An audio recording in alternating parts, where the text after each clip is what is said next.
friends, my family, and everyone else in between, welcome to a channel that teaches you how to explore, inspire, and engage as an active videographer. My name is Cody Scott, and if you're new to this channel, feel free to consider hitting that like button, that subscribe button, or that dislike button if that's something that you're into. Well guys, this is another video that you have been asking for. I went ahead and pulled another clip from another wedding that we have recently filmed up in the mountains in Asheville. Now I'm gonna go ahead and begin by building my node tree. I'm gonna come up here to gallery and go to power grades, right click on this image here and click apply grade. Now you will probably not have this function because it is a custom power grade that allows me to get, I would say, 0 to 70 pretty fast. All I have to do is make a few adjustments and then this image is good and done. It saves me time here so I can spend time elsewhere doing the things that I love doing most. This power grade is made available for you right now. All you have to do is click the link below. All right, so now that we got our start, we can go ahead and begin color grading. But before we begin color grading, I just want to break these nodes down node by node, just for those who do not have the power grade currently. We're going to build this from scratch. Let's start from the beginning. The first node is always noise reduction. I go down to this little panel here where there's a square. I change the frames to 3. I change the chroma to 4, and then it changes by itself in both. I will unclick this little chain here, type 5, where it says chroma, and 1 next to the luma levels. That is complete. I'll next move on to HDR. However, I do not yet engage the functions of HDR until I'm complete with exposure first. So let's turn that off. So once I get the exposure, I just come up to my contrast and I dial it to 1.4. With the Blackmagic Pocket Cinema Camera 6K, this is the sweet spot, just to get that perfect contrast. Anything else that I need to do, I'll offset with my pivot. All right, now that we have our contrast, I'm moving into color, and I can see right out of the gate that it appears to be a white balance issue happening right here. There's too much magenta in the image. So if you click on your power window, you'll have a circle that pops up. I'm gonna go ahead and click up here to see just the mask and dial it in to where it's just the white on the image, because that is going to give you the cleanest pool of white. There we go. Perfect. Now, if you look over here, this is the white in the image, and you can tell there's too much blue just by looking at it. Now, if you're using the Blackmagic camera, you can do all of this with the Blackmagic Raw functions, which ultimately is better for you. So let's pull some blue out of the image. And I'm going to do that just by raising this up until it gets right around here. Now it does look like there's not enough green, so pump some green back into the image until those levels over there start to balance out.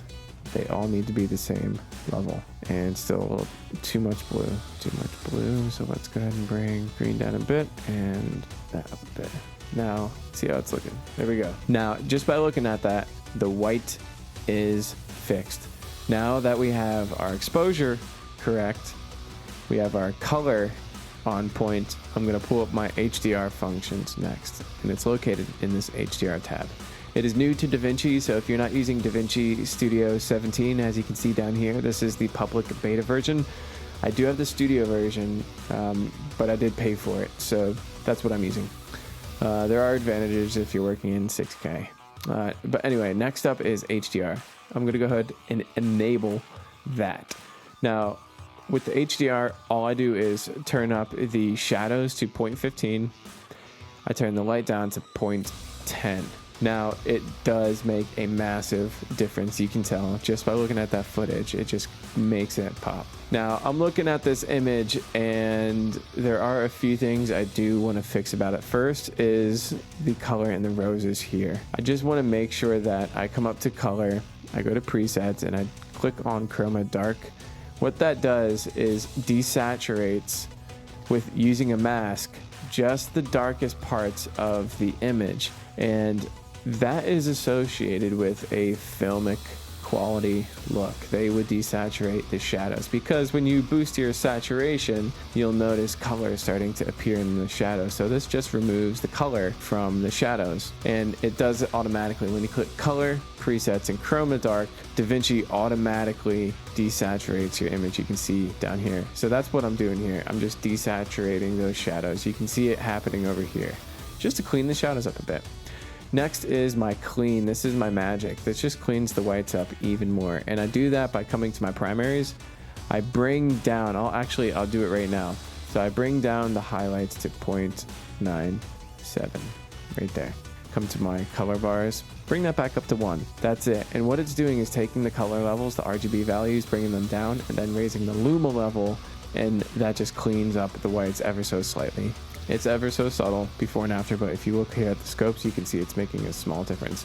And that's what it's about. It's small changes, not big ones, but small ones. And they just add up to make a beautiful image. Anyway, next up is skin. And I am going to get back to the colors. I'm not done with these colors yet, but we are getting there. Next up is skin. I'm going to come over here to my qualifier and just go to town on getting that skin qualified.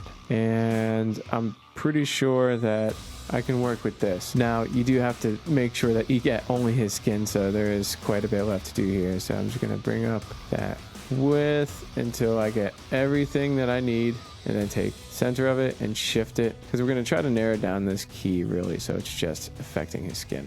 Blur radius is going up. Clean blacks, those things are going up. Clean whites, they're going up a little bit. I'm going to denoise it. Now, I always bring up the low soft and the high soft and the luminance values in your qualifier, just because it softens out the transition between light and dark for everything that is qualified. I do need to get rid of his hair still, so I'm going to come over here to the saturation values. That's typically your culprit, guys. If you see as I bring this down, that's just getting rid of most of everything that I need out of my image. The rest I can just start shifting a little bit, and that gets me close. I'm going to do low soft over here. Now I think the rest over here with the hair is up here. So I think I bring down this width, I can get a good start on some of it. I'll low soft here. Do just a little more of that low right there. You see that? We're almost there. We are almost there, and that I can live with. So I'll do that. I'll bring this up. There we go. We got some skin here. Now I go to my vector scope. I'm looking at it, and I can already tell that it's off center. So I just need to shift it. Get used to shifting this left and right. You don't need to go crazy about diagonals, just left and right. That will get you started. Look at that. That makes the biggest difference. Look at this. We are going to take them into detail, bring it down to about -20. It softens out the skin a little bit. And check this out, before and after. Boom, magic. Now, we're not done yet. I do need to raise the color boost of the skin, and I'm really not liking the saturation of it either, so it does need some saturation. But I'm only going to give it a little bit here because I do want to push the rest of it. There you go. I do want to push the rest of it with the gamma. There, and there. All right, skin is looking good. I'm going to bring the mid-tone detail down a little bit because he has smooth skin already. This guy is suave. And man, I'm so excited to be filming your wedding. I'm so happy for you guys. All right, next up, it says option over here. So this is where I like to just pick stuff out of the frame. Now, of course, I'm looking at this, and this green, that is not appropriate for me. I'm just not liking that. So I'm going to come back in here and just take a quick look at what's happening. I do want to bring down my shadows. That is something I'm striving to accomplish right here. Get those shadows where they need to be. And then go up there, bring that up, come back to our log, just take them down. Come into my HDR. There we go. That makes the dark parts of the image dark. Nice, that's looking good. There we go. I just wanted to make sure I nailed those black points right there. And I think if I just boosted this pivot, brought that down a bit. Yeah, that sets me right where I need to be at. All right, this is looking good. Really, really good. Okay, now I'm coming over here and I'm changing this to the trees. Now, if you've seen my videos before, then you will know that I like my trees to pop. So I'm going to do that. Now, there are a few ways to do it. You can come over to color, presets, and select yellow. And that's gonna pick up all of your trees here, and a little bit of the skin as well too. So for this one, I'm gonna reset and qualify this myself. Click this button over here so I can see my mask, and then just go to town on the background. Whoop. There we go. Now I'm gonna bring down this width pretty dramatically and then just shift it over right around here. Bring the width down and shift. Low soft, high soft. Blur radius goes up. Clean blacks come up. Clean whites a little bit, and I denoise as well too. Next, I am taking this low and bringing it down. This low, bringing it down, because I don't want to put color where there's not supposed to be color in the shadows. So we gotta make sure we protect them shadows. Feel me? Protect the shadows. You gotta protect the shadows. All right, here we go. I'm bringing the width down still because I really want to dial in that green there. There we go. Taking out some of that orange. Now we're talking. You can really push all of this with your gain, and that's really what you want to do. So I'm just dragging this down, guys. I'm just taking it down, straight down, until we're like right around there. And you can see the difference if I turn this off and on. You see how this is coming together? So I've turned those orange trees into blue trees, and I am bringing up the blur radius quite a bit because I do want to blend it in. And I am going to take, since we have it masked, well, keyed out, I am going to take the blur radius, bring it up, because it's going to basically blur out my background. If you can see, it's exaggerated there, but it's just going to blur out the background a little bit to make it look like there's more compression. All right, so I am looking at this and it's starting to look good, but I want to pop my guy out of it. So that's why I always use this vignette here. And what I'll do is I'll turn off noise reduction, and I will come over to tracker, and then I will track the mask on my dude. I'll do the same thing here and track the mask backwards, and I'll get into this in just a second. It's just another mask. Anyway, so now that we have this, you can see it's only affecting our guy here, and what this is just a little bit of brightness here. You have to make sure that editable splines is on, and then this dot will come up when you click up here. Just take it and bring it up, and it just brings up just the highlights right around our guy. This is the inverse of it. So essentially it's the same thing. I just inverted the mask by clicking this button here and then clicking down here, and it presents this point. I'll show you what I mean. Click here, that button pops up, drag it down just right there. And what it's doing is bringing the exposure down of everything around our mask, which is our subject. Because it's tracked, it stays around them. And look, just these two nodes alone make the world of difference. Now we have a subject, and it's starting to look amazing, but we're not done yet. So we have our secret ingredient, pop. Now this is where it starts to come into place. Now this is where the magic happens. So check this out. I'm going to reset this. So the first thing you want to do is come down here to your curves, click up here, and just ever so slightly bring up those highlights, bring up those shadows, and watch. It just pops the image just a little bit, but we're not done. So you want to search for glow. When glow pops up, drag it onto your node, come down to composite type, and change it to soft light. Now I like to bring the opacity down just a little bit. The brightness does come up a bit. The spread, I do crank it, and the shine threshold comes down just a little bit. Now as you can see, I'll turn it off and on. That makes the world of difference, and that just makes our image glow. Like, this is just looking really good. All right, about 0.25 is the sweet spot, and that is the secret method, guys. That just brings it together. Our last two things here are pretty simple. We have sharpness. All I did was come over here to this triangle, make sure it says blur, and then just either of these values. It could be blue, it could be the green, the red.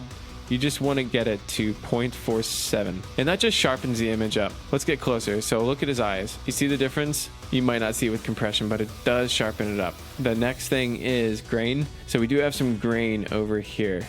I went to open effects, I typed in grain.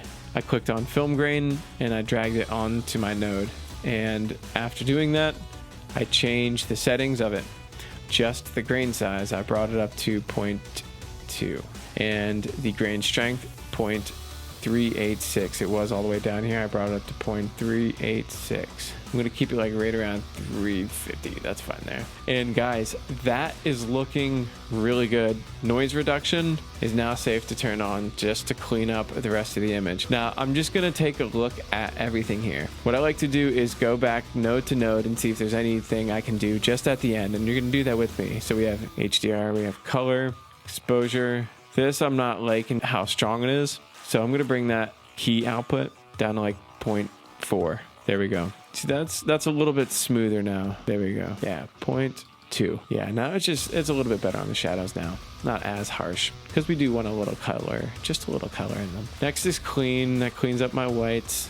We have our skin. Yep, looks like we're still good. I think I do want to just take that width, drag it out just a little bit. And you know, guys, if you get stuff in your mask when you're doing keys and you get stuff like this in it and you can't get it out, don't worry about it, because that stuff could probably benefit from the correction too. So there we go. We shifted it a little bit. I am going to just pop.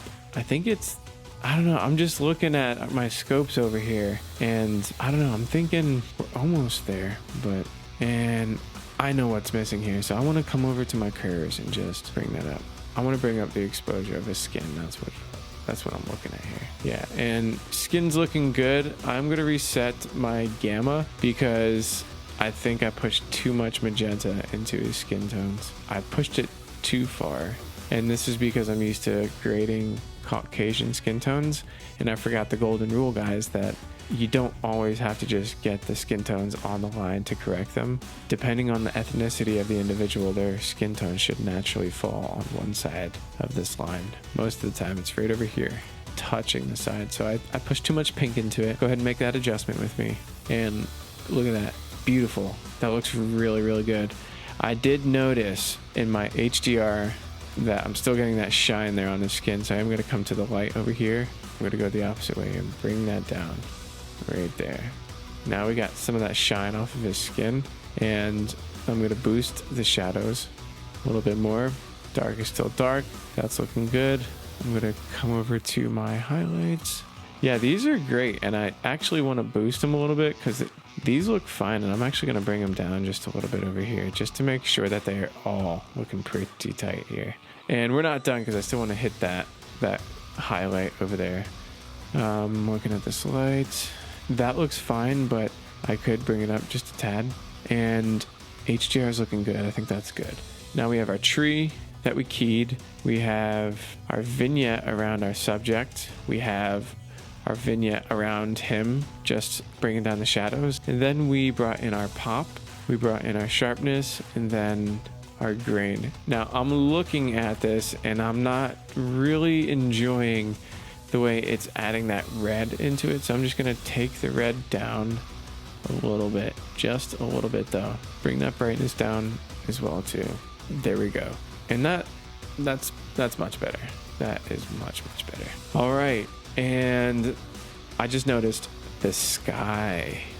Yeah. So check this out. We're going to grab our key, pull this sky over here. Check that out. We do need to grab more. So I'm just going to extend the width just until I get it. Actually, I'm probably going to be getting myself into some trouble here when I do this, but let's just get it. All right, got that. Like borderline over here. All right, so I need to just pull this. Let's extend the width just a little bit. I got all of that. Blur radius is going up here. Clean black is going up. This is going here. Low soft here. Low soft here. I do want to pull more of the high parts of the image instead of the low parts. There we go. With just to really get it. And that's fine if you get that stuff. That's totally fine. All right, now we have the sky pulled up. I'm going to bring the highlights down. This is going to bloom the highlights. And if you come over here and click high soft, you'll notice there's a little dip here that actually blooms the highlights ever so slightly. You just want to push it lightly because it does break the image pretty bad. It just makes it look like you bloomed the highlights. And I'm going to come to my gain here and just push some color into them. And I'm going to show you, this is where you can get creative. If you want to go for the pink, go for the pink. If you want to go for the blue, go for the blue. If you want to go for green, go for the green. If you want to go for the orange, yellow, go for it. I'm just shifting them ever so slightly to that like golden hour look, just to confirm that we were there for golden hour. And look at this, before and after. That's what it's about, guys. Small changes make a big difference. And I'm going to take the color boost, bring it down to clean up that color frequency, and then turn up that saturation. And guys, right click, grab a still, and guess what? That power grade is now ready for you guys. And what are we calling this, guys? Let's think about this together. Since I can't hear you, I'm assuming we're going to call this wetting Power Grade Deluxe. And guess what, guys? That is going to be available for you, so you don't have to do all that hard work. All you have to do is come over here, right click, and apply that grade. You'll come over here, click import, highlight your power grade, and then it imports. Right click on it, apply grade, and guess what? You are done.